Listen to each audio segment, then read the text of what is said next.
उत्तर प्रदेश की राजनीति में बाहुबली कोई नया शब्द नहीं है। कभी चुनावी मंचों पर ताकत का प्रदर्शन, तो कभी सोशल मीडिया पर हथियारों के साथ वीडियो, और कभी दर्जनों गाड़ियों के काफिले के बीच ऐसे नेता मानो लोकतंत्र नहीं, किसी गैंगस्टर फिल्म की शूटिंग चल रही हो। लेकिन अब इलाहाबाद हाईकोर्ट ने इस पूरे कल्चर पर सख्त एक्शन लिया है, जिसके बाद यूपी के दर्जन भर से ज्यादा बाहुबलियों की मुश्किलें बढ़ने वाली हैं। हम आपको ये बताएंगे कि हाईकोर्ट ने आखिर कदम क्या उठाया है और कौन से बाहुबली हैं जिनकी मुश्किलें बढ़ने वाली हैं। लेकिन उससे पहले यदि आप हमारे नए दर्शक हैं और अब तक चैनल को आपने सब्सक्राइब नहीं किया है तो कृपया चैनल को अभी सब्सक्राइब जरूर कर लें। नमस्कार, बहुत स्वागत है आपका। मैं हूं आपके साथ योगेश पांडे। तो दरअसल उत्तर प्रदेश में अब अदालत को यह पूछना पड़ रहा है कि आखिर जनसेवा के नाम पर घूम रहे नेताओं के पास कितने हथियार हैं, कितनी सुरक्षा है और कितना खौफ है।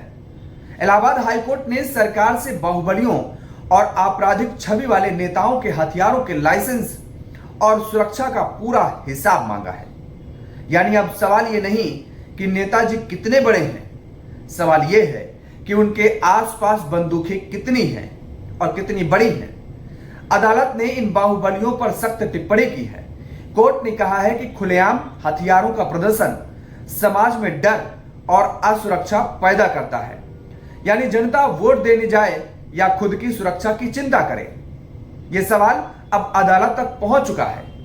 दरअसल असल सवाल सिर्फ लाइसेंस का नहीं है, सवाल उस राजनीति का है जहां जनप्रतिनिधि और दबंग के बीच की रेखा धुंधली हो चुकी है। प्रदेश में कई ऐसे नेता हैं जिनकी पहचान विकास कार्यों से कम और काफिले में कितनी गाड़ियां हैं इससे ज्यादा होती है।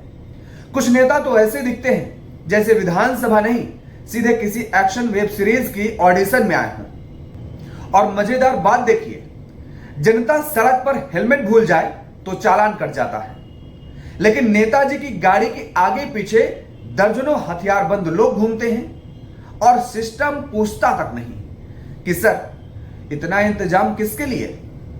शायद इसीलिए कोर्ट ने सरकार से पूछा है कि आखिर किन आधारों पर बाहुबलियों और आपराधिक छवि वाले नेताओं को सुरक्षा दी गई है। यानी अब सवाल सिर्फ बंदूक का नहीं, सरकारी बंदोबस्त का भी है। क्योंकि विडंबना देखिए, जिस जनता को सुरक्षा चाहिए वो थाने के चक्कर लगाती रहती है, और जिन पर खुद गंभीर आरोप लगे हैं उनके आगे पीछे सरकारी सुरक्षा घूमती रहती है। लोकतंत्र में नेता जनता से सुरक्षा महसूस करे ये समझ आता है, लेकिन जनता ही नेता से असुरक्षित महसूस करने लगे तो फिर लोकतंत्र और डर के बीच फर्क क्या बचता है। वैसे भी आजकल राजनीति में दो चीजें बहुत जरूरी हो गई है मानो, एक सोशल मीडिया फॉलोवर्स और दूसरी हथियारों और गाड़ियों के काफिले वाला फोटोशूट। हाथ में राइफल, पीछे काले शीशों वाली गाड़ियां और कैप्शन जनता का सेवक। अब अदालत ने शायद यही याद दिलाया है कि लोकतंत्र में डर नहीं, भरोसा दिखना चाहिए। और इसीलिए अब इस पूरे मामले में सबसे बड़ा सवाल सरकार के सामने है। क्या अब सिर्फ कोर्ट की फटकार के बाद कार्रवाई होगी? क्या हथियारों के लाइसेंस की अब सरकार समीक्षा करवाएगी? क्या राजनीतिक रसूख देखकर मिलने वाली सुरक्षा पर भी सवाल उठेंगे क्या?